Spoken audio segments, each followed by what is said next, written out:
우리 오늘은 이시재 선생님께서 중국 기독교 현상에 대해서 해주실 텐데요. 아마 최근 어떤 내용이 될지 모르겠지만 최근 중국 상황은 굉장히 급변하게 돌아가는 것 같아요. 특히 기독교와 관련해서요. 많은 박해가 이루어지고 여러 가지 기독교 사상이 이제 공산 중국의 어떤 지도층의 어떤 계급이라든지 어떤 사상과 배치되는 것 같기도 한데, 아무튼 그럼에도 불구하고 기독교는 옛날부터 과거서부터 굉장히 기독교가 확장됐던 시기도 있었고 굉장히 번성하던 시기도 있었습니다. 오늘 말씀 들으면서 중국 오늘날 어떤 상황으로 돌아가고 있는지 한번 살펴보고, 또 우리가 여기서 또 가능하다면 다양한 선교적인 관점으로도 한번 살펴보면 좋을 것 같습니다. 우리 이시재 선생님 큰 박수로 맞이해 주시면 고맙겠습니다. 해보겠습니다.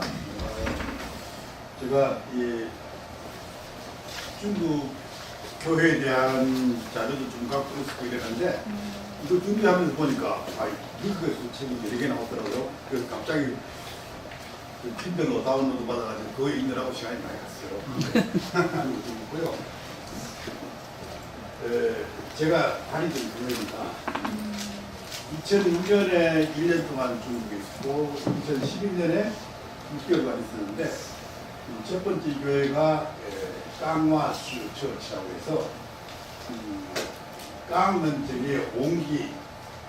옹기와 옹기 부합하는 동네에 만들어진 그런 교회예요. 그런데 이 교회는 1863년에 만들어진 대표적인 국경의 교회입니다. 근데 이 교회는 미국의 부시 행정 때에 라이스 주무장관 국회 와가지고 여기 와서 예를 보고 있었어요. 흑인 김장 있었잖아요. 근데 이 교회에 1년간 다녔는데 한 3부에게까지 가요. 사람들이 어마어마해요. 늦게 가면 목사님 얼굴 못 보고 텔레비 보고 많이 되고, 크리스마스 때 이브 날은 밖에 줄이 쫙 서요. 그래서 줄을 섰거든요. 근데 예배 하나 끝나면 또 그 다음 한 팀도 가고 있는데, 아니, 나는 마지막 기간 딱 잘려가지고 예배 못했어요. 근데 이제는 예배 더 이상 안 본다는 거예요. 그래서 한 3번 한 것 같아요. 그렇게 잘려가지고.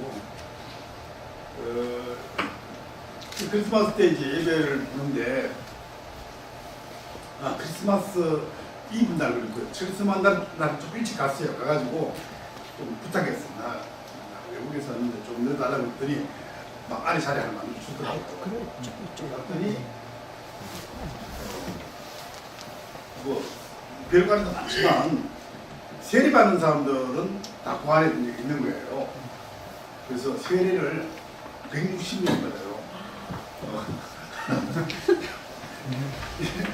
크리스마스 날 세례받는 사람이 160명이 되는 거예요.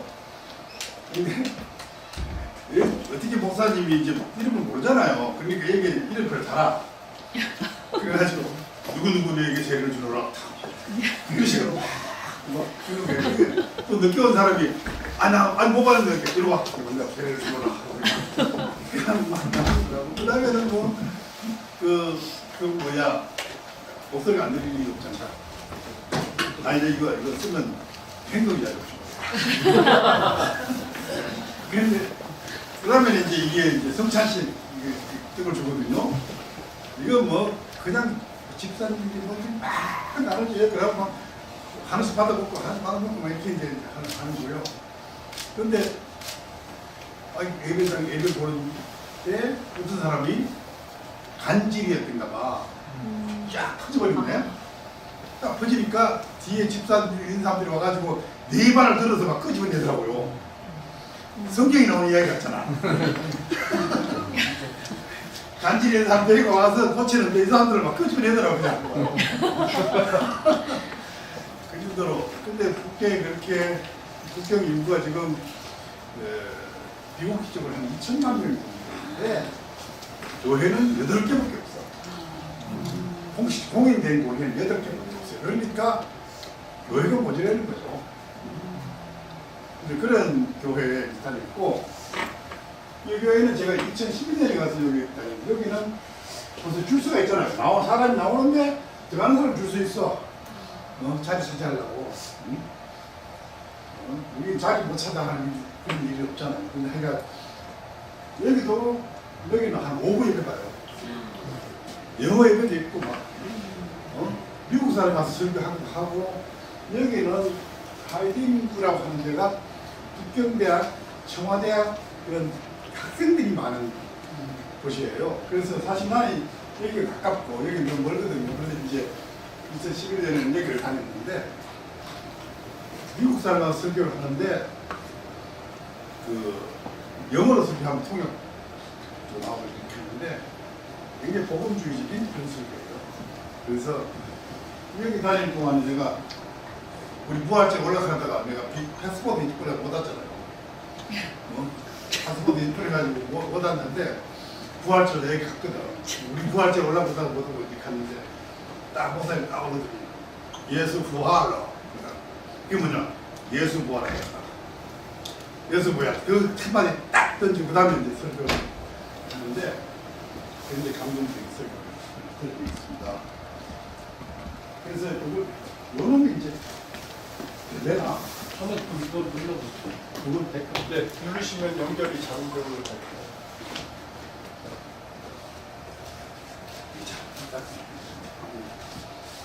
그거 지금 여기 요 화면에서 안 보이는데요. 그걸 잠시 나가셔야 될 것 같은데.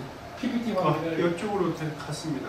여기. 이거는요. 아니 이거 그래서 이 화면이 교회의 화면이 그러니까 PPT 화면을 지금 잠시 내려놓겠습니다. 예.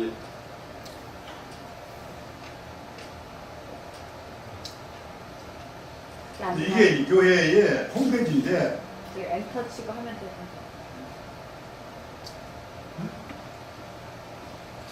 주소를 이거 여기 들어져 있는 거야. ESC를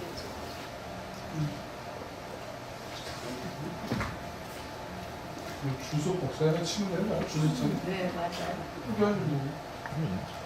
그래도 되고 떴어. 이따 다시 올리겠습니다.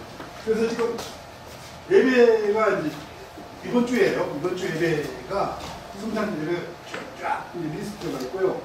여기 주일 예배에 새벽에 있고 7시, 9시, 10시 그 다음에 이제 저녁 예배가 있고요. 목요일 날은 청년들 예배가 있고요. 금요일 날은 자매들 예배가 있고요. 그런데 보면 그 다음에 이제 여기는 사경회 성서공부 옛날 우리 사경회를 했잖아요. 그 다음에 무슨 뭐 기도회 이런 게 있는데 뭐가 하나 없는 안 보입니까? 주일학교 없어. 18세 이하는 법적으로 교회 받으면 안 됩니다. 그 중국 교회는 정상적인 교회의 설교의 신앙 자유를 주지만 남한테 그걸 강요하거나 설득하거나 하는 그런 그 전도를 못하겠어요. 근데 지금 이건 홈페이지가 이제 생겼는데 제가 처음 갔을 때는요 이 교회 주소도 몰랐어요. 안 나와 인터넷에 일치 안 나와요.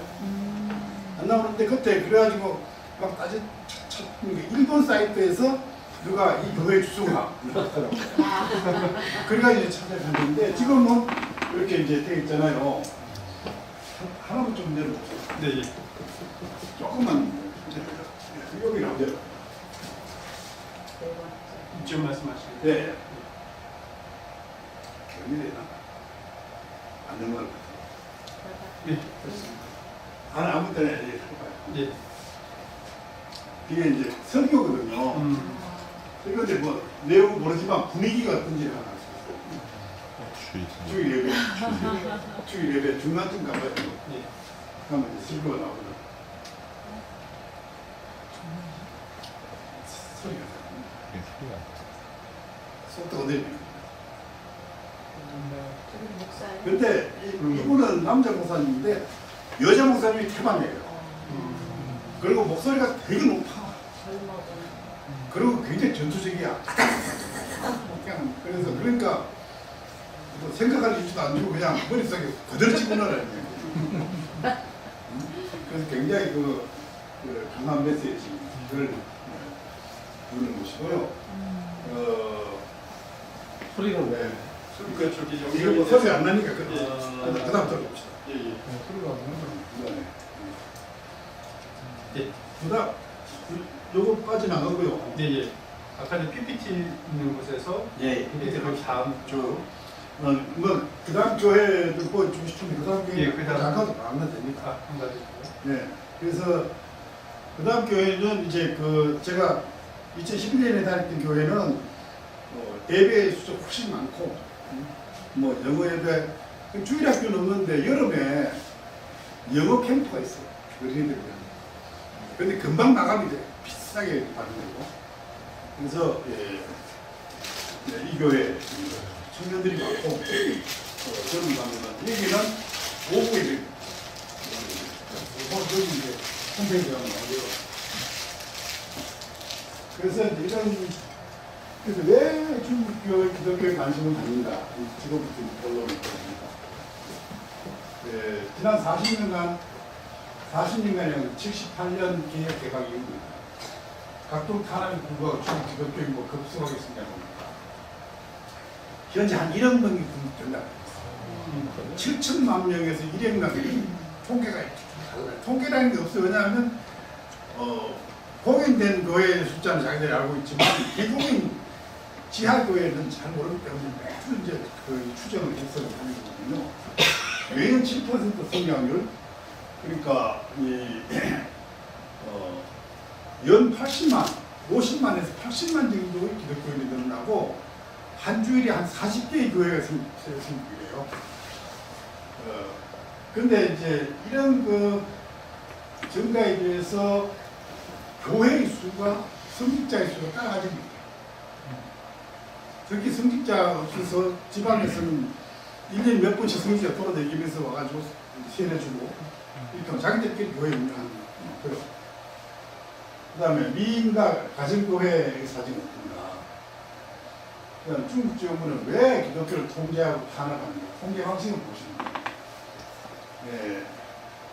그래서 어떤 사람은 이 로마의 기독교가 들어가서 로마가 뒤집어졌듯이 중국의 기독교가 중국을 뒤집을 것이다. 안디옥이다 이게. 예루살렘이다. 이렇게 생각하는 사람이 있습니다. 저는 그거 있습니다. 도대체 중국의 기독교인이 몇 명인가? 중국에는 나중에 다시 설명하겠습니다만은 공인교회를 3자 교회라고 해요. 자는 자립, 자양, 자전. 자율적으로 운영하고 자기들이 키워나가고 자기들 자율적으로 전도를 한다 이런 뜻인데, 말하자면 외국의 영향이나 선교사의 개입을 배제하고 이렇게 한다 하는 그런 겁니다. 그래서 공인교회가 3자 애국교회고 미공원교회를 일반적으로 가정교회라고 합니다. 그래서 특히 미공원교회 숫자가 파악하기 힘든 거죠. 근데 이제 이 1949년 공산혁명 때에 70만 명이라고 했어요. 70만 명 개신교만 예약한 것 같습니다. 그 당시에는 가톨릭이 굉장히 많았습니다. 한 300만 명 된다는 소리도 있고, 그러나 이게 이 100만으로 보는 사람들이 약간 흔들리고 있습니다만 70만 명이었는데, 그때 가톨릭 신자가 300만 명, 70만 명 이렇게 보는 게 있고요. 그래서 매년 80만 명씩 증가해가지고 66년까지는 굉장히 빠르게 증가했어요. 그 66년에 문화혁명이 나가지고 교회가 폐쇄되고 목사들이 노동개조를 하고 그래서 다시 탄압을 당했다가 80년에 다시 교회를 소위 문서 제19라고 하는 문서에 의해서 종교자유를 허용하게 됩니다. 이런 말씀을 하셔야 하고요. 그래서 이제 공식 통계, 정부에서는 공식 통계는 3자 교회는 아마 2천만 명, 외국 가톨릭 교회가 600만 명, 2,600만 명이다 하는 게 이제 공식 통계인데요. 비공식 통계는 미국의 이제 퓨라고 하는 포럼이 추정한 것이 6,700만 명, 그다음에 가정교회가 3,500, 3자 교회가 2,300, 900만 가득. 그리고 그 외에도 이 최근에 나온 책 아이크만이라는 사람이 지스틴 베이징이라는 책에서는 뭐 파치마민이라는 책도 있고 한국 교회에서는요 심지어 1억 2천 정도 된다 이렇게 보고 있습니다. 그럼 어쨌든 간에 1925년 되면 한 1억 5천 될 거다. 그 다음에 1930년이 되면 2억 3천쯤 될 거다. 그렇게 되면 세계에서 기독교인이 제일 많은 나라예요. 미국보다 많은 나라예요. 이렇게 이제 보고 있고요. 물론 보면 이 어려운 사람들이 많아요. 그러니까 헌금 박스에 있습니다만 헌금 시간이 없어. 아마 가정교회는 있겠죠. 있겠지만 3자 교회에서는 목사님 월급을 정부에서 줘요. 그러니까 목사님이 신자들한테 헌금 많이 뜯으려고 이렇게 협박을 안 했대. 그러니까 복음만 전하면 돼 그냥. 그럼 이제 현금 박스가 우리가 교회 같은 데 코너에 이렇게 있는데 아무도 돈 안 내요. 이렇게. 그래서 교회도 지어주고 월급도 주고 이렇게 하는 거예요. 근데 최근에 와서 이 아이크만 하는 사람, 이 사람이 쓴 책에 의하면 중국의 이 핵심적인 지도자들도 지금 공산당 간부의 부인들이나 자녀들도 기독교인이 많이 늘어납니다. 그 다음에는 지식인, 기업인, 배우, 가수, 예술인들도 굉장히 기독교인이 그렇게 확산되고 있다 해서 굉장히 희망적인 레포트를 하고 있습니다. 이 사람은 아이크만이라는 사람은 타임지 기자였어요. 그래서 뭐 중국에서 너무나 오랫동안 잘 알고 있는 사람이라서 그 조사를 상세하게 한 겁니다. 그래서 지금은 전체 한 7% 정도 추정하고 이렇게 보고 있습니다. 그 역사를 조금만 하겠습니다. 빨리빨리 지나갈 텐데요. 이게 AD 635년 당나라 때입니다. 당나라 때에 페르시아인 알로펜이라는 사람이 당나라의 경고 네스토리우스 그걸 이제 가지고 오거든요. 접하는데 당나라에서는 당나라 때는 이미 로마 교황도 사실을 파견했어요. 그런 기록이 있어요. 그러니까 경주에 무슨 탑에 십자가 가겠다는 이런 것도 잘 말씀드립니다. 하여간 그러나 네스토리우스 이 경고가 지금 서안에 비림 박물관이 있습니다. 비라면 피석만 딱 모아놓는 박물관이 있어요. 서안에 가면 거기에 딱 하나 있어요. 지금 봤는데 유리를 딱 덮어가지고 손도 못 대게 해놨어요. 보물이니까. 그래서 21명의 그 성직자가 있었고 당나라가 소멸하겠지 보이는데 그래도 신자들은 계속 늘어나가지고 몽고 침입을 했을 때도 네스토리안 신자들이 많이 있었다 이렇게 이제 보고 되고요. 그 몽고 때 있었다고 되고요. 어떤 한 케라이트족은 20만 명이 크리스찬이었다는 소리고. 그다음에 이제 이 마르틴 루터 조교의 1517년이잖아요. 그래서 카톨릭에서 대반성이 일어났어요. 아, 우리 이래 안 되겠다. 그 카톨릭 대개혁 운동이 나는데 그게 예수회가 등장한 거예요. 예수회가. 그 예수회가 전투적으로 동방선교를 한 겁니다. 그래서 이제 제일 먼저 이 나타난 사람이 프란시스 자비에르죠. 자비에르는 인도, 말레이시아, 그다음에 일본 전도를 했고 중국을 전도하려고 어떤 섬에 올라갔었는데 거기서 죽었어요. 나이가 죽었는데 그 후에 등장한 사람이 이제 예수의 그래서 마테오 리치, 우리가 잘 아는 아담 샬 이런 사람들이 이제 16세기 말쯤에서 쭉 들어오는 거예요. 근데 이 마테오 리치는 굉장히 머리가 영리한 사람인데 중국 옷을 입고 중국 사람들 똑같이 행동을 해요. 이름도 막 마아묵이라고 이름 짓고 말이죠. 근데 이제 그러면서 중국의 우상숭배 이런 것도 다 이제 받아들이는 거예요.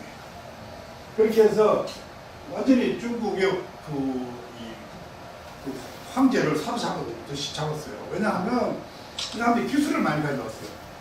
마테오 리치가 달력을 만들고 천문학을 했고 뭐 기상 그것도 하고 말이에요. 그런 과학 기술을 가져가지고 중국이 대화형을 했죠. 그래서 그게 이제 명나라에서 청나라 넘어가도 그대로 이제 예수회가 힘을 쓰게 됐는데 그 후에 등장한 것이 프란시스코회, 도미니카회, 아우구스티회 이런 다른 선교들은 들어옵니다. 들어가지고 질투를 하게 됐잖아요. 그래서 로마에다 보고를 해요. 야, 예수회가 와가지고 완전 타락했다. 무상숭배를 하고 있다. 그래가지고 로마에서는 예수회의 이런 활동에 대해서 부정하는 그런 그 어려움이 있습니다. 그래서 여기에 정교의 그게 이제 중국이 피고요. 여기는 당나라 때 종려주의를 행사합니다. 여기 종려를 이렇게 파음 추리를 하나씩 들고 이제 따라하는 그런 것이 있거든요. 백화에. 마테오 리치는 옷을 이렇게 중국식으로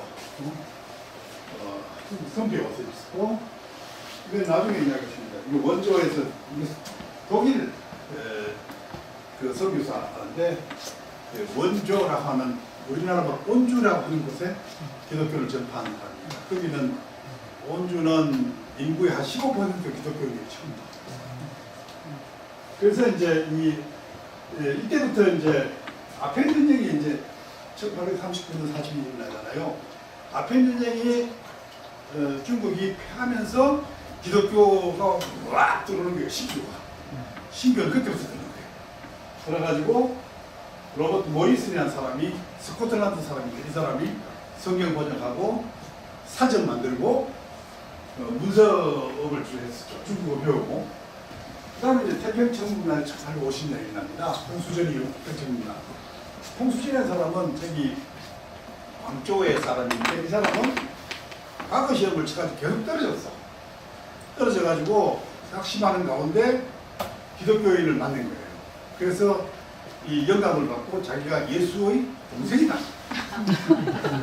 동생이다. 그래가지고 선을 해가지고 사람들 규합해서요. 한때는 남경에 본부가 있고요. 중국의 상해에서 남쪽을 석권한 적이 있어요. 그 석권했는데 이 홍수전이의 그 태평천국난을 기독교 국가를 만든다는 그런 뜻이었었는데요. 그걸 청나라가 서양 세력을 끌어들여가지고 그걸 아주 박살냅니다. 박살내는데 그때 이제 말하자면 태평천국적인 기독교인이 많이 늘어난 거죠. 늘어나고 그래서 이제 그 태평천국난과 아펜 전쟁을 통해서 중국의 힘을 빼놓고는 기독교가 신교가 이제 전도를 들어온 거예요. 그래서 런던 무슨 미션 소사이어티라든지 무슨 나중에 되면 차이나 인랜드 미션이라든지 이런 것들이 들어오게 되거든요. 그래서 이제 그 19세기부터 이제 그러기 시작이 됐는데 그에 대한 반발이 일어난 것이 의화단 사건이에요. 의화단 사건은 북경에 이게 이렇게 서양 민족주의적인 운동이기도 하고 반기독교적인 운동이 돼요. 그래서 북경에 첸먼이라고 있습니다. 전문이라는 거기에서 시작을 했거든요. 거기에 그 당시 이미 왓슨스가 와 있었어요. 왓슨스 아세요? 왓슨스가 뭔지 아세요? 화장품 파는 그 가게 있잖아요. 병의점. 병의점. 화장품 편의점 있잖아요. 그게 국회가 있는데 거기다 물질을 시작한 거야. 서양 물건에 대해서. 그런데 그래 이 의화단이 기독교인들 선교사들 136명, 원리에다 53명 죽였어요. 근데 이 죽이고 난 다음에 죽으면 항상 반란을 일으키고 그 다음에 외부에서 간섭이 들어오는데 8개, 8개국의 군인이 쳐들어옵니다. 일본까지 포함해서. 그래가지고 그때 이제 나라를 나눠 먹는 게 무슨 내리는 누가 먹고 식당은 누가 먹고 해서 막 분할하는 거예요. 미국은 땅을 요구하지 않았고 미국은 돈을 요구했어요. 돈을 요구해가지고 국경에 학교를 세웠습니다. 그 돈으로 학교를 세워서 100% 영어로 어릴 때부터 영어로 하나 학교를 만들었어요. 그게 그 후에 청와대학이 됐어요. 청와대 대학은. 그래서 그때는 8살짜리 애들이 학교 들어가 영어로 공부를 다 해가지고 15살쯤 된 미국의 고등학교, 대학교 진학하게 됐어요. 그 중국 유명한 그 20세기 초반 중반의 엘리트들은 다 그런 학교였어요. 그래가지고 하여간 그러니까 여하전이 깨지면서 더욱더 이제 기독교가 더 밀려 들어오는 거죠. 그 기독교는 이상해 중국이 한 번씩 당할 때마다 그 후에 쳐들어오는 거예요.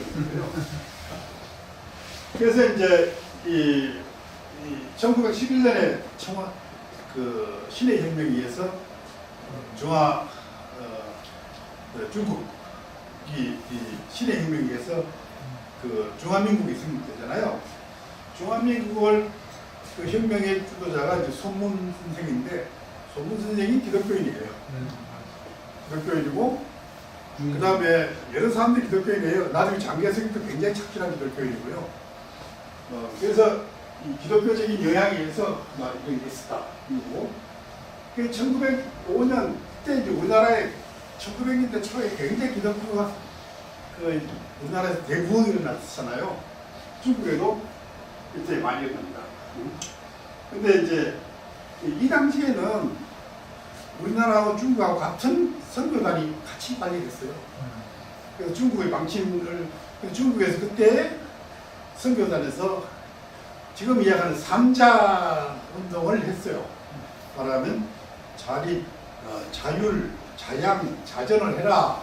그런데 한국은 받아들이고 중국은 거부했는데 하여간 그렇게 해서 선교사들이 8,000명까지 늘고요. 그 다음에 이 중국에는 NCC, 내셔널 크리스천 컨퍼런스라는 신지 생깁니다. 중국 기독교 협의회죠.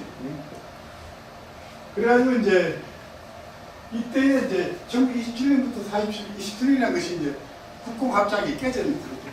그때부터 49년 사이에는 국민당과 공산당 대립이 생기면서 중국에서 독자적인 기독교 교회가 많이 나타나요. 지금도 여러 가지 있어요. 뭐 트루 진실 예수회라든지 뭐 이런 거 모르겠는데 이런 것들이 중국에서 많이 생겨납니다. 이렇게 토착적인 중국 기독교 예수가족 이런 것들 기독교, 유교, 도교, 전전세상 합쳐가지고 만드는 이런 교회 것들이 이제 생겨나는 거죠. 그래서 이제 좀 자세하게 보면 중국 공산당이 21년에 생기잖아요. 그 다음에 24년에 중국 공산당과 국민당의 합작, 그 다음에 27년에 대립, 공산당이 지하화하고 49년에 공산당의 중화인민공화국 건국됩니다. 50년에 한국전쟁이 일어나는데 그때에 이게 선교사를 체포하고 그 다음에 가톨릭 선교사가 피살되고요.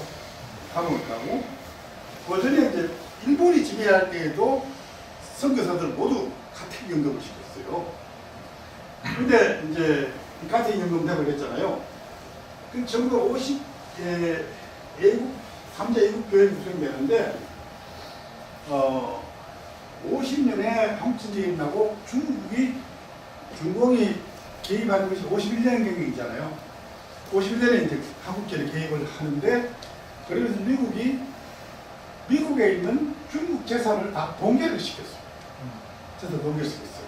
그래서 그 보복 조치로 중국도 중국에 있는 미국 재산을 다 동결시키던 거예요.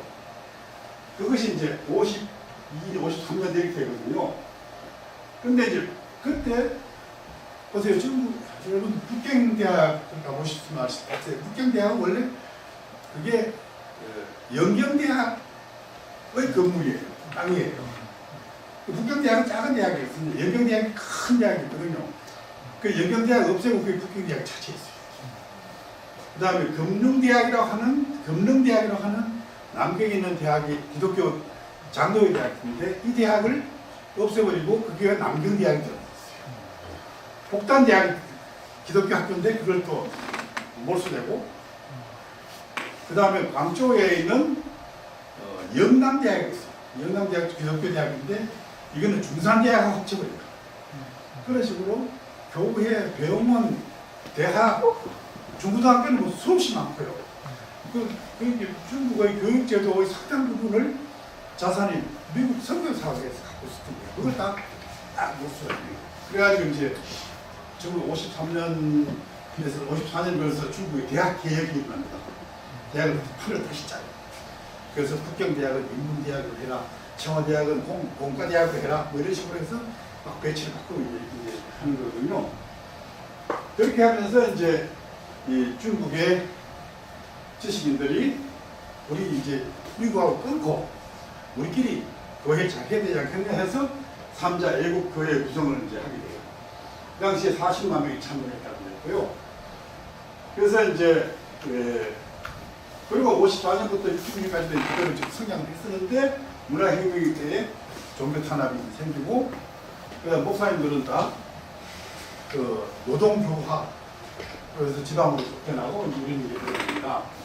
80년에 이제 비로소 문화혁명이 끝나고 난 다음에 차이나 크리스찬 카운슬이라는 게 구성되고 그 다음에 3자 이것도 다시 생겨나요. 그래서 이제 82년부터 중국 공산당이 문서 제19호를 발표하면서 종교정책, 종교학도 등록하게 됩니다.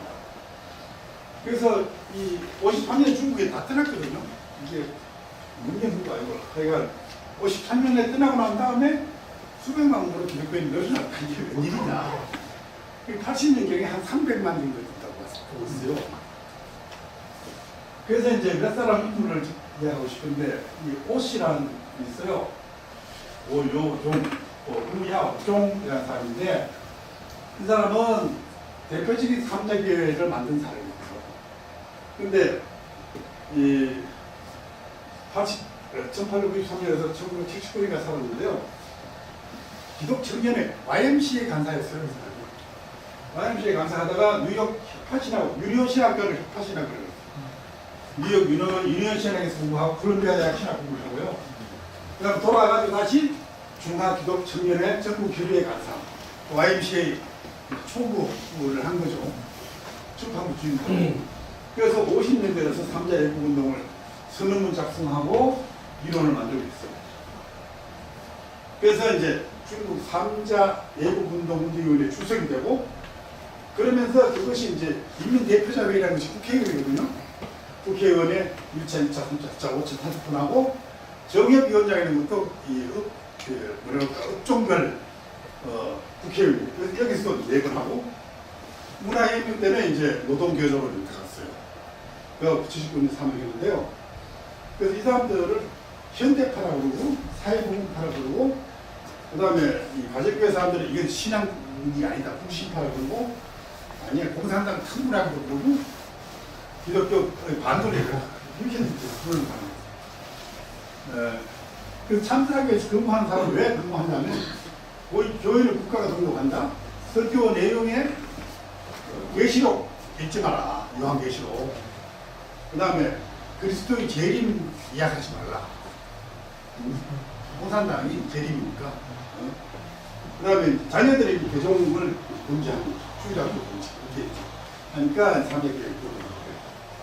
두 번째 사람은 이제 삼자교회를 거부한 아주 대표적인 사람입니다. 왕정도라고 하는데 이게 영경에 빠져 영경유년대학입니다.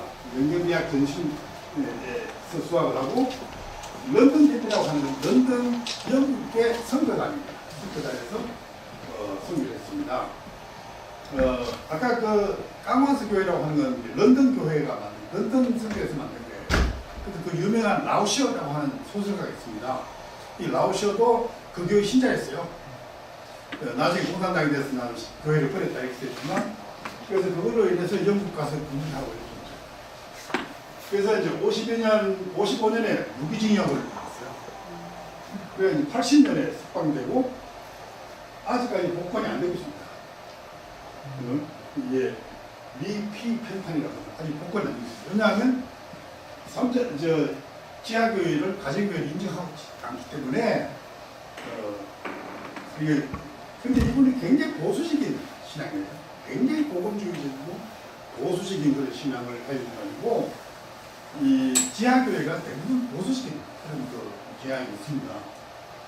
그 다음에 이 사람이 정광훈 사람, 이 사람은 굉장히 유명한 사람이에요. 얼마 전에 죽었어요. 2012년에 죽었어요. 97세가 살았죠. 이 성공의 신부예요. 성공 신부인데 내가 이걸 읽으면서 이 사람은 오재식 선생님, 강문규 선생님 그다음에 강원영 목사 다 합친 사람이에요.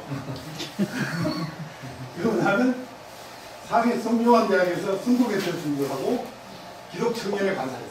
상해에서 YMCA 간사하고 콜롬비아 대학까지 신학 공부하고 캐나다에서 살다가 48년 51년 사이에 스위스 제네바의 WCF 세계 학생 기독연맹에 간사를 합니다. 간사는 지역 간사예요. 그러니까 아시아 간사예요. 이렇게 오시기 선생님이 CCA 했잖아요. 비슷한 거죠. 그 다음에 51년에 기국에서 3자 운동을 하고 53년부터 3자 교회의 가장 대표적인 신학교가 남경신학교입니다. 남경금융신학교인데 그게 학장을 해요. 학장을 하면서 이론, 신학, 그 다음에 정치 다 이 사람이 이제 관리를 하거든요. 그래서 이제 물론 이 60년에 문화인문된 지위를 통해서 80년에 3자 애국운동을 다시 일으키고 기독교 협의회 총주임을 하고 전국 정예도 주석까지 합니다. 근데 이분이 이제 이 새로운 주장을 많이 하는데 중국적인 신학을 만들어야 된다. 그 중국 신학을 이제 했고 그럼에도 굉장히 비판이 나갔잖아요. 그러니까 야 그래도 내가 있어가지고 사도 신조를 교회에서 할 수 있게끔 됐지 않냐. 니케아 신조, 사도 신조를 내가 유지하겠다. 그렇게 공산당을 타협하면서도 교회를 유지했냐. 이런 식으로 공도를 이제 하거든요. 근데 중국 교회사에서 굉장히 중요한 인물입니다. 그래서 중국 정부는 기독교를 헌법적으로 이렇게 정상적인 종교 활동을 보호하는 겁니다. 정상적이라는 말이 이제 여기 문제가 있는 거죠. 그래서 남에게 종교를 전파해서는 안 된다. 그러니까 어린애들한테 종교를 전파해서는 안 될 뿐더러 성경을 팔아서도 안 돼. 그래서 성경을 서점에 없어요. 없고 교회에 가면 교회 서점에 있어요. 그러니까 그래서 이제 등록되지 않는 교회는 금하고 있다. 등록되지 않는 종교는 기독교의 가정교회, 파룬군, 티베트불교, 지하, 카톨릭, 무슬림 이런 것들 다 비공인, 비허용 종교입니다. 그래서 이제 이 최근에 와서는 인터넷으로 발달해가지고 중국共産당이 감시 체제를 굉장히 강화를 하는데요. 차이나 스카이네트라고 하는 것을 만들었어요. 지금 저 완성하고 있는데 모든 인민을 감시할 그런 체제를 가지고 있고요. 스카이네트는 이동전화, GPS, 이동전화가 어디서 전화하고 어디서 전화하는지 다 알 수 있게끔 수집이라든지 메시지 수집 1억 7천만 개의 감시 카메라를 설치해서 모든 사람들을 행위 감시한다고 하는데 궁극적으로는 2020년까지 6억 개의 감시 카메라를 설치한다는 거예요. 두 사람에 하나씩이죠. 두 사람에 하나씩. 그래서 그리고 이제 이건 조금 다른데 사회 신용 시스템을 만들어요. 그게 뭐냐면 우리가 은행에 돈 빌릴 때 신용 같은 거 하잖아요. 그런 방식으로 SNS나 뭐 활동이나 이런 걸 다 평가해가지고 이 사람의 실력이 얼마나 그러면 그것에 의해서 사람의 그 건전성 정도, 불운한 정도를 판단하는 것을 삼는다. 그래서 기차표를 살 때도 너는 기차표 안 팔아. 내가 항상 기차표 못 사가지고 그 재판을 두고 다녔어요. 왜 나한테 기차표를 안 파냐? 그 이동을 금지시키겠다는 거예요. 그런 것들을 하는데 소셜 크레딧 시스템을 만들어요. 그래서 이제 이 통제를 하는데 이게 이제 금년에 4월달에 내려온 그 내용이에요.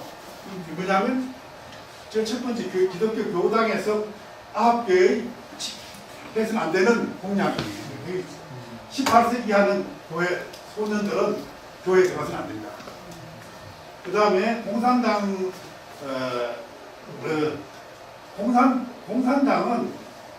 공작하는 일 외에 교회 들어가서는 안 된다. 이거 대략 공산당 들어오지 말라니까. 특별한 일이 아니었으면 들어오지 말라.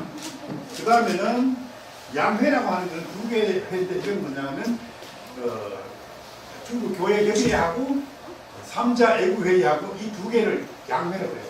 이 양해의 허가 없이는 외국인들 받지 말라, 외래인들 받지 말라.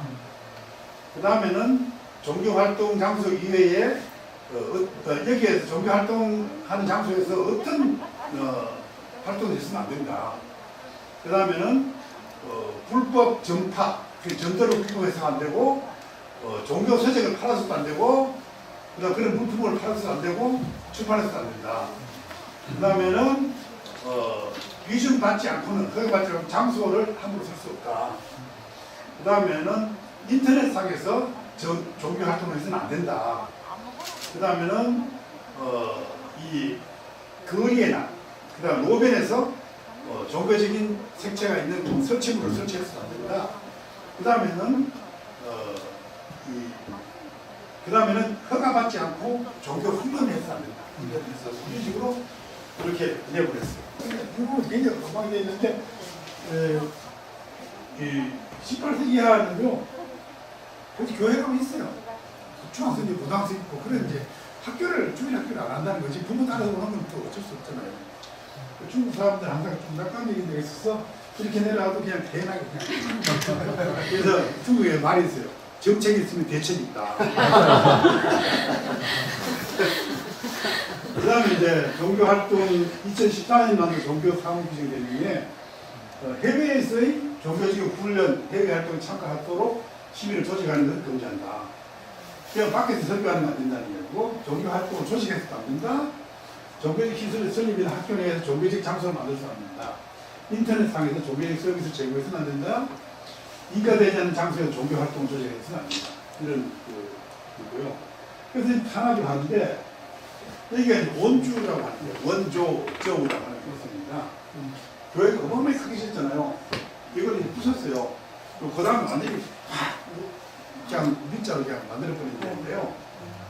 이 교회가 삼자교회예요. 이게 삼자교회. 가정교회가 아니에요. 삼자교회인데, 이 건축을 짓다가 보면 설계하고 조금 다르게 짓잖아요. 설계가 다르게 짓었다고 다 부숴버린 거예요. 그러니까 무슨 우리 같은 벌금 낸다든가 뭐 약간 일부 수정하라든가 이런 게 아니고 전부 부숴버린 거예요. 그래서 이 신자들이 수천 명의 신자들이 교회를 막 스크럼 쓰고 막 물건 시도하고 하는 것이 작년 4월달에 있었어요. 동영상으로 막 전세를 본 적이 있거든요. 그래서 이렇게 해놓고 여기서 이제 예배 보고 싸우고 하는 그런 것이 또 이제 포크레인으로 찍어가지고 이제 교회에 이제 있고요. 십자가를 수백 개를 잘라버리고 태워버리겠어요. 그래서 이 십자가 또 있으면 여기를 탁 쳐요. 이렇게 해가지고 그냥 휙또 넘어가고 만들고 이런 일들이 이제 이 절강성이라든지 이런 데서 수천 개 이런 일이 벌어지고요. 그래서 십자가 대신에 중국 국기를 세워야 되지 않나 이런 주장도 있고요. 그 다음에 이제 종국에서 와가지고 이거는 광주 근방에 있는 거거든요. 그래서 이 민족 종교 사무국이라고 해서 이 교회 쓰지 말라고 딱 보내놓은 상태예요. 보내놓은 상태고, 그래서 그 가정교회 하지 말고 삼자교회를 한번 봐주겠다 이런 식으로 이제 유도하는 또 이제 그 원조라고 하는 데가 이제 여기 원조, 여기 타이완 건너편에 있는데 원주예요. 원도할 때 원자 쓰고 주자인데 여기가 기독교의 아니 동아시아 전체 기독교 메카라기도 하고요. 인구 15% 100만 명 정도가 기독교인이 있어요. 그래서 이 아까 이 조지 스코트라는 사람이 1897년에 최초로 전도를 하기 시작했는데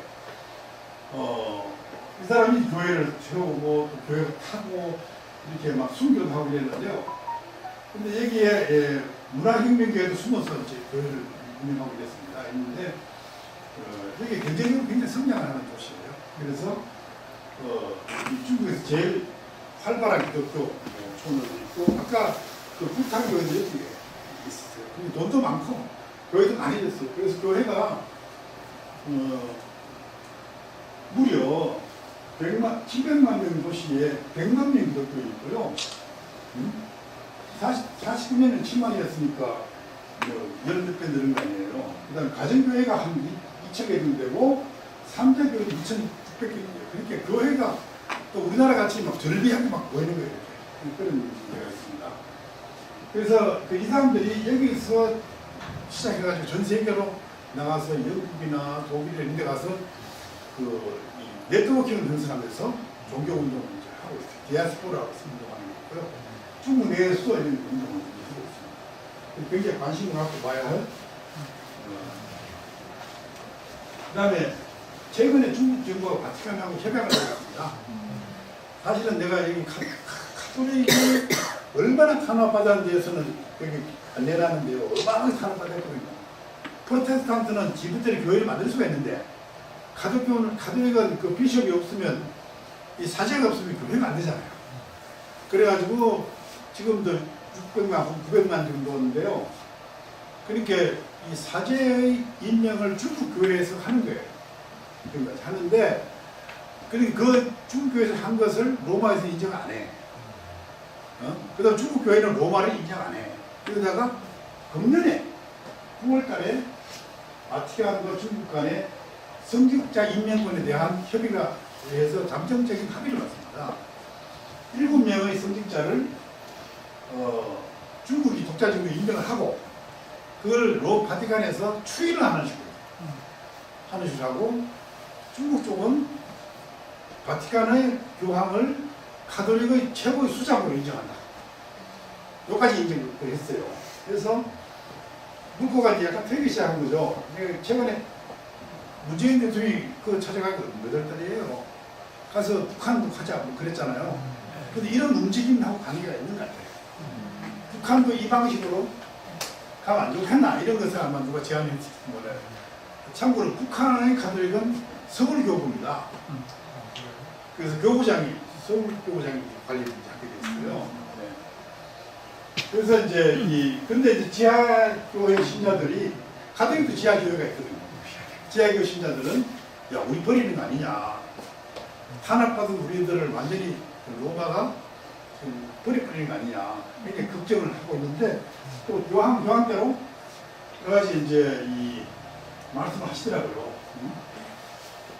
그 다음에 이제 이 중국교회 WCC예요. 에큐메니칼 운동, 그 3자 교회는 에큐메니칼 운동이라고 그래가지고 WCC 가입되어 있습니다. 91년에, 1991년에 가입되었는데 1991년 같은 우리 오재익 선생님 그 계실지 알게 모르겠네. 그 후에 계셨죠. 그 후에. 한 94년경에 가셨어요. WCC는. 나이가 그 WCC 중앙위원으로 있는 분이 강규, 오재시, 박종화 목사 이런 사람들이 WCC 중앙위원회에 있었거든요. 그분들은 그 전부터 있었으니까 그분들이 중국의 3자 교회를 WCC 가입을 인정하는데 이제 승인을 해준 것 같아요. 근데 아까 얘기한 그 팅이라고 하는 그 주교 있잖아요. 성공의 주교. 이 사람이 진짜 영향이 있는 거예요, 세계적으로. 이 사람이 건재할 때 이제 이런 것을 성립시킨 거거든요. 그래서 에큐메니칼 운동은 중국 3대 교회하고 연결되어 있고요. 복음주의 교회는 가정교회하고 연결되어 있어요. 그래서 수년 전에 2010년에 그 복음주의가 스위스 로자누에서 세계 선교대회를 열었는데 중국에서 100명을 초청했어요. 가정교회 사람. 근데 한 사람도 출국을 못하고 여권 뺏기고 이런 일이 벌어졌거든요. 그러니까 참 복잡한 심정이에요. 그죠? 복잡한 심정이에요. 그러니까 지금도 근데 우리나라도요. 한국 교회에서 일부는 그 3자 교회하고 교류하는 교회가 꽤 있어요. 꽤 있고 제가 아는 가톨릭 수녀님은 중국 로마 가톨릭 계통이지만 중국 가톨릭 가서 신학교에서 교육도 하게 돼요. 그래 사적인 교류는 많이 있는 것 같습니다. 그 다음에 탄압을 받는 사람들 이야기인데 이게 명칭이 아니고 같은데 청명이네요. 이게 북경 수만교회라고 있습니다. 수만교회가 있는데 수만교회가 2011년에 교회를 쫓겨나와가지고 공원에서 예배를 보고 있어요. 이게 이제 부활절 예배고요. 이건 크리스마스 예배예요. 크리스마스 예배인데 이 사람이 86학번이에요. 86년도 청와대학에 들어갔는데 중국에도 김씨가 있습니다. 중국 사람들도 한족도 있는데 이 사람은 조수족 같아요. 그래서 다른 사람들 이 사람 자신 이해가 안 하는 다른 사람들이 글 쓰는 거 보니까 그 교회는 이 사람 외에도 여러 목사들이 많이 있어요. 그 목사들 조선족이 많다. 그렇게 이해하더라고요. 이 사람을 지칭하는 건지 아닌지 확실하지 않은데 내가 보기에는 조선족 같아요. 그래서 이 흥룡광성 출신이고 아버지가 농부예요. 그래서 이 원래 자연과학을 했던 분인데 아주 개인적 예시를 받아가지고 이걸 하는데요. 굉장히 단결도 있고 그게 지하교회, 가정교회로서는 굉장히 강한 교회 중에 하나입니다. 그래서 탄압받고 있지만 이게 이제 시민운동의 한 출발점이 되고 있다 이렇게 볼 수 있고요. 그래서 그 지도자 가운데 이제 50세 전후 해가지고 1989년 천안문 사건 때 직접 참가했거나 그래서 천안문 사건을 경험한 사람들이 이렇게 교회에 모여드는 거예요. 그래서 이제 그러니까 전통적인 가정교회가 있고요. 보수적인 가정교회가 있고 이렇게 새로운 도시형 시민사회형 가정교회가 존재한다. 이런 말씀드리고 싶고 조금 이걸 먼저 하겠습니다. 베이징에서 최대의 가정교회인 시온교회가 이제 폐쇄됐습니다. 금년 9월에 교인이 1,500명 정도예요. 어마어마하게 큰 교회예요. 근데 이 진 에스라 민로라고 되어 있는데 이 사람이 조선족입니다. 김명일 나리겠죠. 김명일인데 이 사람은 이 국정대학을 나왔어요.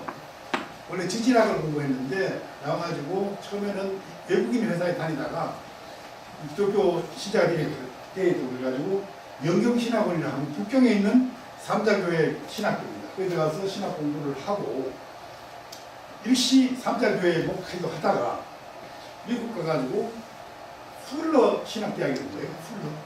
플러 신학 캘리포니아에 풀러 신학대학에 가서 미소리에 있어요.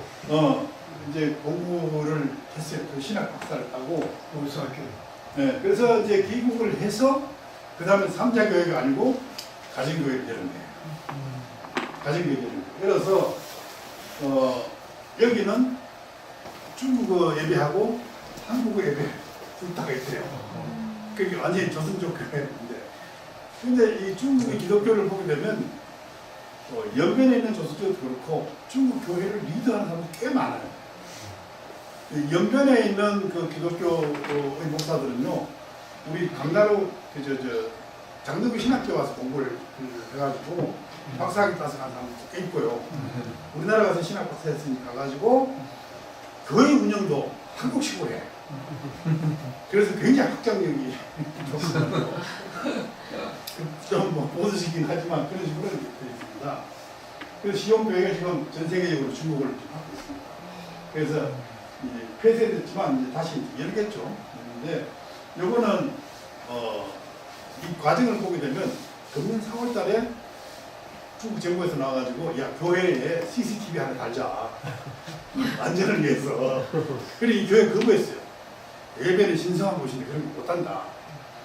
거부했더니 알았다. 그랬더니 그 다음에는 뭐냐면 그 건물을 빌려서 이제 예배를 받았는데 건물 주인한테 압력을 가해가지고 쫓아내버린 거예요. 그러니까 뭔가 비밀리에 계약을 했다가 또 파토나고 이런 식으로 이제 그 중간촌에 있는 공원에서 예배를 보고 있습니다. 아까 한번 교회와 같이.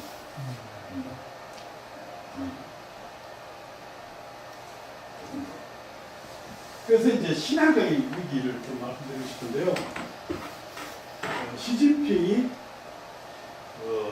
종교의 중국화, 시니시세이션 오브 릴리전이라는 그런 용어를 표현하는데, 회방을 하고 있습니다.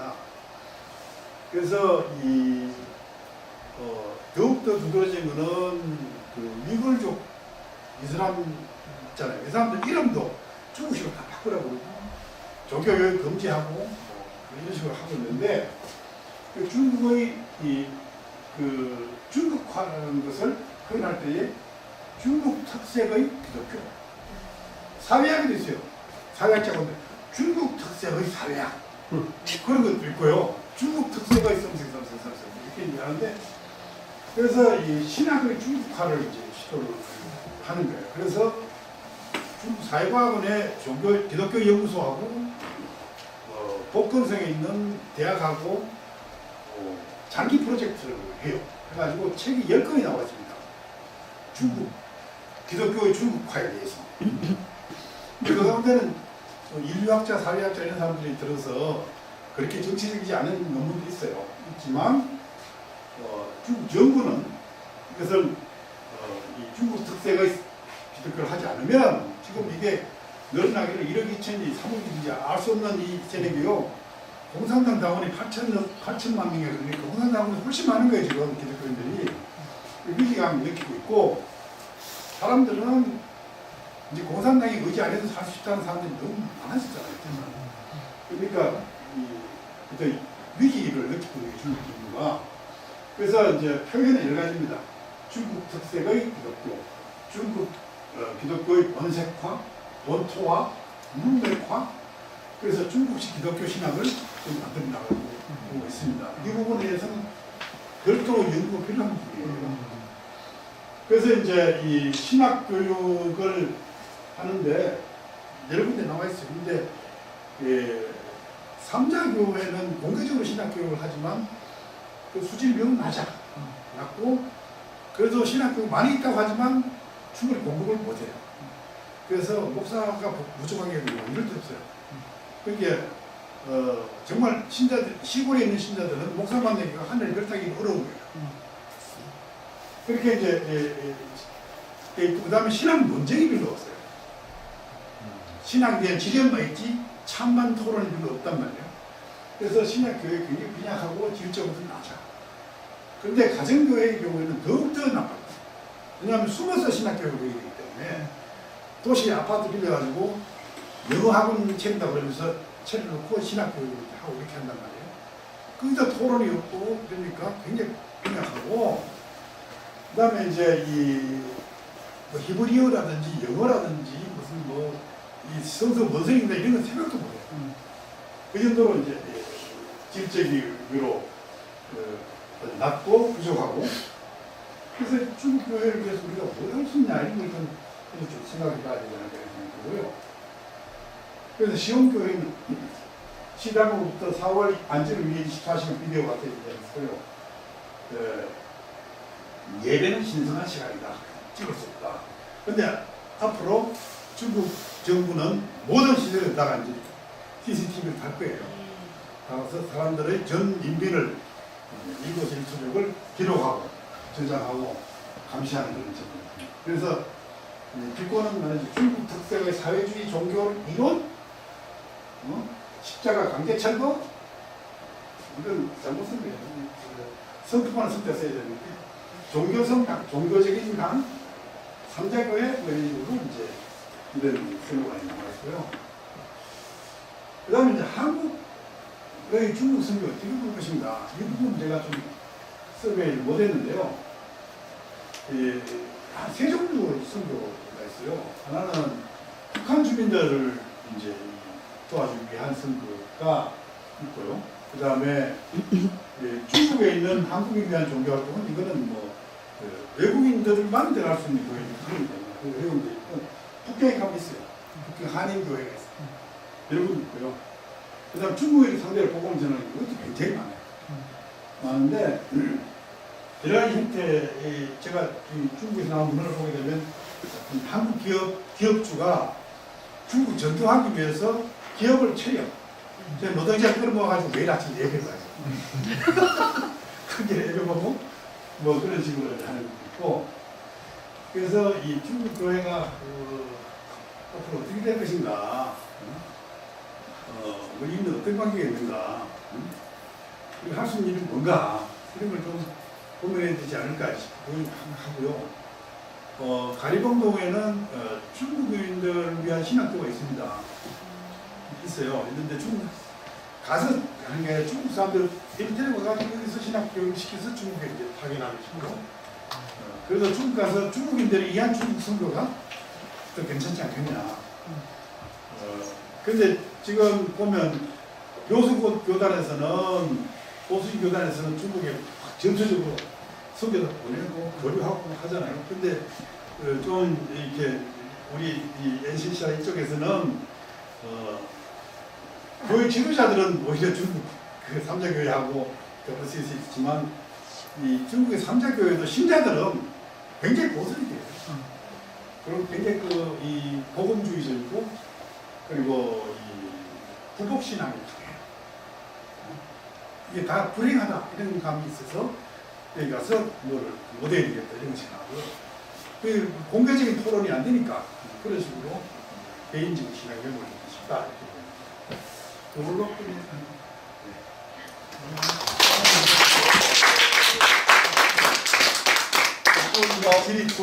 지리토이 한번 하는 질문이 있습니다.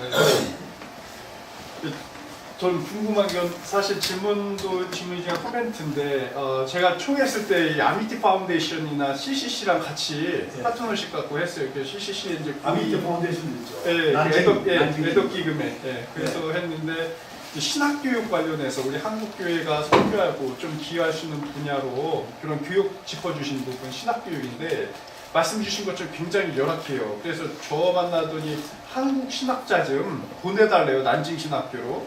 왜냐면 중국어를 몰라도 괜찮대요. 자기네들이 통역하고 또 한국인들도 있다고 해가지고 그래가지고 이것을 신학교육에 대해서 좀 간파 몇몇 한국의 신학교들은 중국 학생들, 신학생들을 한국으로 보내서 교육을 시켜서 다시 파송하는 형태로의 신학교육을 많이 진행하고 있더라고요. 그다음에 CCC가 이제 중국 정부로부터 이제 협력 관계고 그 안에 이제 있으니까 이 지도부에서는 이제 미국 그 출신들이 이제 아까 전에 말한 팀주교도 마찬가지지만 이제 유니온이라든지 프린스톤이라든지 이런 학교들과 같이 연대해가지고 하려고 하는데 이게 문제가 뭐냐면 또 미국식이라면 이제 아까 전에 마찬 본토화 이걸 이제 기독교 신학에서는 토착화라고 하는데 이 토착화하는데 문제가 생긴 거예요. 또 그나마 그렇기 때문에 한국에서 하는 것이 오히려 선교적인 관점에서 기여할 수 있지 않나 생각은 듭니다. 그러니까 WCC하고 통하니까 좀 맞아요. 그래서 근데 그 삼자교회라는 것이 중국 정부에 강한 입김 속에 사는 것을 하고 있으니까 중국 정부가 굉장히 나쁘게 준다고 있잖아요. 뭐 교회에서 기독교 그림 다 없애고 시진핑 얼굴을 했다 이런 소문도 있고 뭐 크리스마스 어떤 지역에서는 크리스마스 장식도 다 없애라 이런 것도 있고 뭐 십자가 대신에 중국 국기 달아야 되지 않느냐 그런 사람도 있고 그런데 그러나이가 눌러도 기독교인들은 늘어난다. 뭐 어떤 일이 있으면 그런 수요가 있는데 근데 이 한국에 대해서 기대가 커요. 이 사람들이. 한국은 이 방면에 선진국으로 생각합니다. 근데 뭔가 도움이 되는 일이 있으면 좋겠다. 그런데 내가 이런 소수 통해서 나도 잘 내용은 모르지만 본연에 드는 느낌은 한국의 대중국 선교 활동이 실패한 것 같아요. 그런 표현을 하는 사람도 있더라고. 뭐냐면 그냥 마음잡이 들어가서 사방에서 선교사 못하면서 이제 상당히 중국에게 위협을 줬다. 그래서 이원구 전 총리가 나한테 한 얘기인데 자기가 총리 시대에 중국의 이봉을 만났다. 이봉 총리를 만났는데 만나자마자 첫 소리가 뭐냐면 한국에서 왜 이렇게 선교사들 막 보내느냐. 그것 때문에 우리가 골치가 아프다 말이야. 중국의 제2정책이 한국 선교사 막는 거다. 그런 말 하더라는 거야. 꽤 오래전 이야기네. 그러니까 이봉을 갔다 온 게 그도 한 이북이 있을 때니까. 한 10여 년 되겠지만은 그 얘기를 들어봐도 뭐냐면 지금 이게 너무 마구잡이 들어가가지고 막 그냥 개방한다고 그래가지고 막 들어가가지고 하다 보니까 일종의 경계심을 자꾸 불러일으킨 것 같아요. 조금 더 뭔가 계획적이고 그런 조직적인 선교 활동을 했더라면 훨씬 더 아마 다른 효과를 낼 수도 있지 않았겠나. 그러니까 각 교회마다 뭐냐면 선교사 보낸다 이게. 좀 돈 많이 파온 데가 큰 교회들. 큰 교회들 돈 있는 교회들은 뭐냐 마치 그거 가지고 큰 무슨 선교사 하는 것처럼 그냥 선교사를 막 보냈는데 그 선교사가 전부 다 자질이 있는 사람들이냐 아니면 그것도 아니야. 그야말로 그냥 믿음 하나 가지고 선교사 가겠다는 사람들도 돈이 있으니까 막 보냈단 말이야. 그게 지금 내가 볼 때는 하나의 문제를 가져온 게 아닌가 하는 생각이 들어요. 그래서 이게 다행인지 모르겠지만 2018년 올해 초에 한국 선교사들이 굉장히 추방을 많이 나겠어요. 그래서 보수계 선교회에서는 기도해달라고 하는데 제가 보기에는 어떤 측면에서 오히려 잘 됐다라는 생각도 들어요. 왜냐하면 중국 교회는 선교를 하지 않아도 자연적으로 성장하는 그 토대를 갖고 있기 때문에 이미 문화혁명 때도 선교사들이 해외 선교사들이 다 추방된 이후에 무려 아까 저희 그 6년이라는 60년인 것 같은데 2013년 통계로 굉장히 몇십 배 증가를 했어요. 예, 그 삼자 원리 그게 이 뿌리 내리고 있었기 때문에 그러니까 정치하는 사람은 3년이 뭐니 하지만 신자들은 그런 생각 없어요. 그냥 교회 다니는 거죠. 그러니까 뭐 저는 지하에는 안 가봤고 가정교회는 안 갔고 좀 선달교회만 듣는 데니까 공부 삼아. 예. 저는 이제 기존에 이제 가정교회 쪽하고 저쪽도 있었고 그다음에 선교 활동으로 위구르 지역에 가본 적도 있었거든요. 그리고 지금 제가 하고 있는 일이 그 매일 성경을 이제 전 세계로 보내고 있는 일을 하고 있는데 한 6년 전, 7년 전만 해도 그 중국 정부 쪽에서 그 사랑의 교회라든지 큰 교회 이제 목사들이랑 접촉을 했었거든요. 그래서 이제 그 흐름 그 당시에는 이제 중국이 약간 이제 그 경제가 발전하면서 이거를 기독교를 어떻게 좀 이용해 볼까 했던 적이 있었는데 그 최근 들어서는 이제 한국에서 이제 한국인들이 모이는 교회들도 다 폐쇄를 하고 이러는 상황이 있어요. 근데 이제 그 상황들 이런 정치적인 흐름들 속에서 이제 그 중국인들은 또 자생적으로 중국 기독교가 또 지하교회든 삼자교회든 이제 모임이 있는데 저는 크게 의문점이 드는 게 과연 이게 우리가 선교라고 이렇게 기존 보수 교단에서의 선교라고 하면 이제 삼자교회는 약간 무시하거나 배제를 하는 측면이 있고요. 그리고 또 삼자교회 측에서는 이제 가정교회들은 약간 얘네 좀 불별난 애들이다라고 보는 관점이 또 있어요. 그리고 이제 역사도 얘기해 주셨지만 결국에 약간 기독교가 제국주의랑 같이 맞물려 들어가면서 확장되고 했던 지점들이 있어서 사실 저는 모든 면에서 의문이거든요. 과연 우리가 예수를 전한다고 하고 우리가 기독교인으로서 복음을 전파해야 되고 전도해야 되는 게 맞는데 지금 중국 정부가 탄압하는 상황 속에서 지하로 퍼지는 교회들도 있을 테고 삼자교회처럼 뭐 정부와 잘 협상하고 조율해서 그 교회를 지켜나가는 방법들도 있을 텐데 어느 쪽이 조금 더 신앙인으로서 바르다고 해야 될까요? 어느 쪽을 지향해야 되는지 조금 좀 듣고 싶습니다. 그래서 제 느낌은 제가 삼자교회 갔잖아요. 갔는데 아마 목사들은 어떤 가이드라인에 의해서 설교를 할 거예요. 정치적인 거 안 하고 말고만 그냥 신자들은 소박해요. 그냥 그날의 일상의 고통을 갖고 들어오는 거예요. 그러니까 그리고 병든 사람, 있는 사람들이 많이 온다니까. 그리고 이게 중국이 시장 경제화하면서 시장 경제는 사람들을 아주 그 포스만이고 배제하는 시스템이야. 그러니까 너무나 고통스러운 거야. 그리고 이제 북경대학, 청와대학 같은데 지방에서 올라가지고 혼자 있잖아. 근데 그런 애들이 외로우니까 그 애 나오면 형제 자매들이 우리는 거예요. 그래서 그런 그 개인적인 그런 데서 이제 하는 거고, 뭐 정치적인 자원은 별도 문제죠. 보여주지. 나는 뭐 어느 정도다 오히려 안고 가야 되지 않겠나 싶은데.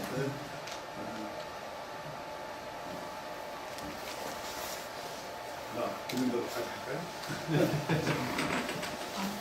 요즘 뭐 말씀 아까지네. 나는 이제 참 많이 배웠어요. 정말 긍정적이고 그 중국의 기독교가 살아남았다는 그 지금도 수가 엄청나게 많았고 그런 거 보면서 우리 한국 기독교를 또 보게 되는 거울같이 굉장히 그런 참 좋은 것 같아요. 이제 뭐 한국은 그런 점에서 자유가 있어서 너무나 좋고 또 북한은 지금 그런 자유가 없잖아요. 어찌 보면 이제 중국의 모습은 우리 북한의 모습과 중첩이 되는데 그 뭐랄까 그래서 중국에서 교회가 없어지지 않았다 하는 거하고 또 나름대로 중국이 노력하는 게 우리가 볼 때는 합리적인 면이 있단 말이죠. 그러니까 아까 말한 제국주의에 의한 거기에 편승한 기독교 전파는 부정적인 면이 있거든요. 기독교가 아니라 이런 점령에 들어가는 남미나 이런 데 보면은 기독교를 차라리 오지 않은 것이 그 나라로 보면 더 좋은 이런 경우도 있을 수 있거든요. 그러니까 중국이 당연히 자기를 지키려고 하고 그 삼자로 하고 이런 것들이 그냥 부정적으로 볼 것만은 아니지 않느냐. 다만 지금 뭐 이렇게 카메라를 만들어가지고 이런 식으로 하는 거는 이제 그들이 두려운 거겠죠. 지금 나름대로 자기들이 장악력이 떨어질까봐 그러는 건데, 하여튼 많은 걸 생각하게 만드네요. 우리도 지금 한국 교회가 그냥 아까 제가 평화 통일의 큰 모델이 된다고 했는데 그런 점에서 교회도 우리는 좋은 모델이 될 것 같아요. 왜냐하면 다른 나라는 되게 자기들이 기독교 국가다 이러면서 막 점령하듯이 선교사 파송하고 막 그렇게 이제 한 거잖아요. 엘리트 교육해가지고 자기들 신학교 와서 교육받게 해가지고 그 사람들이 가가지고 그 친서방적인 교회를 하도록 하고 이랬는데 어쨌든 중국은 그런 걸 이제 미리 알고 나름대로 잘 살아남았다는 건 나름대로 우리가 평가해야 될 부분이 아닌가. 선교사에 의하지 않고 스스로 살아남고 하는 그런 것들이 그리고 아까도 보니까 자기들의 신학 어쩌고저쩌고 하는데 수준이 열악하다고 하지만 그래도 무시 못할 그게 이제 만약 제대로 되면은 엄청나지 않나요? 저 역량이라는 거는. 근데 그런 점에서 우리 한국은 그보다 더한 탄압을 겪으면서도 또 우리 한국의 신학은 지금 독특하게 서양이 전해준 신학이 아니거든요. 이게 지난번에 우리 한배우 선생님하고 그때 우리 심포지움 하면서 남미가 이제 네오 막시즘을 좀 해가지고 해방신학이 나왔다. 그래서 이제 사람들 해방신학하고 한국 이동신학하고 이제 혼동을 해버린다는 거죠. 하지만 정말 다릅니다. 그러니까 거기는 나름대로 네오 막시즘을 좀 이용할 필요가 있어요. 이용해서 그 남미의 가톨릭이라는 거는 우리 그 로메로 주교 암살하고 이런 거 보면 알지만 그냥 교회가 아니에요. 정말 완전히 그 기업가 편에 서고 정부 편에 서가지고 민중을 탄압한 그런 기독교였을 때 이제 거기서 뭐 해방신학이 나왔던 건데 우리는 우리대로 이제 그와는 다르지만 굉장히 그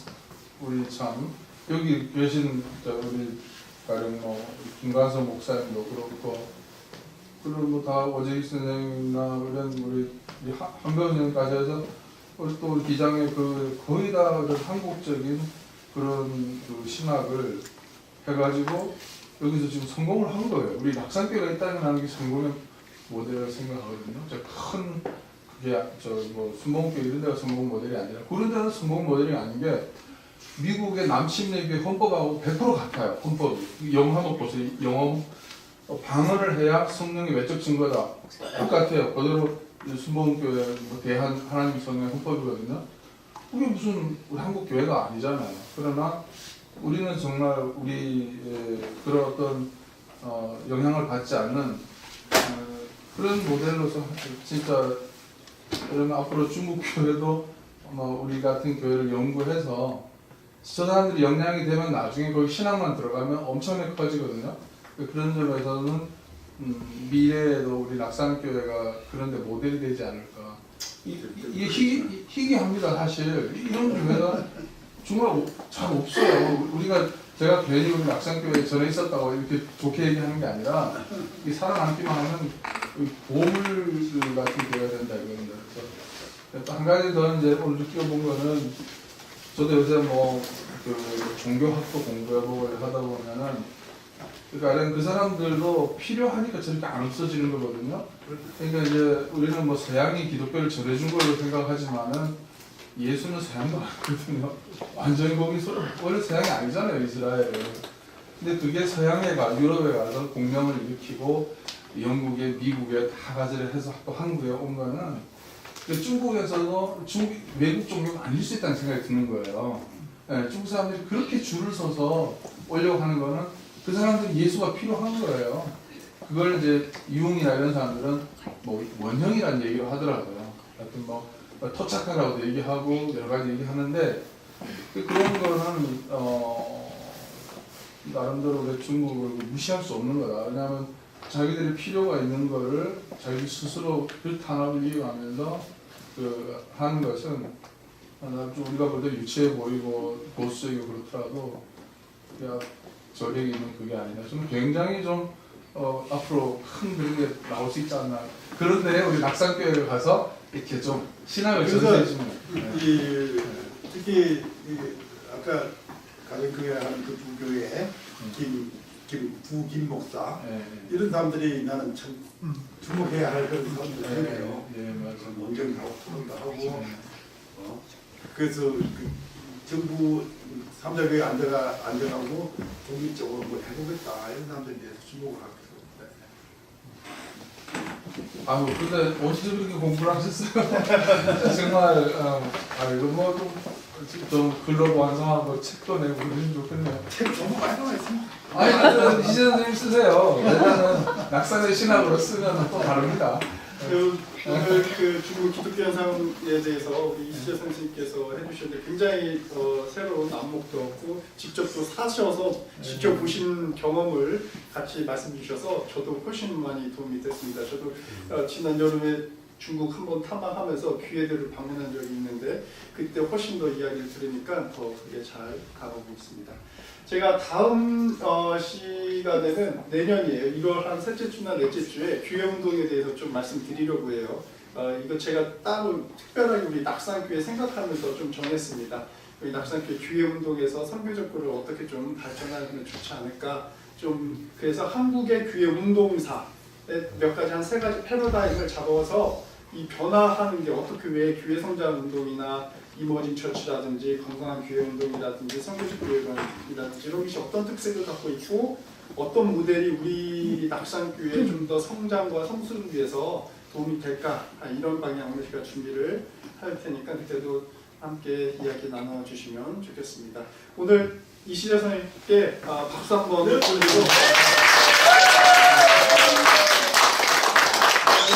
수고 많으셨습니다. 여기 한 거는 전부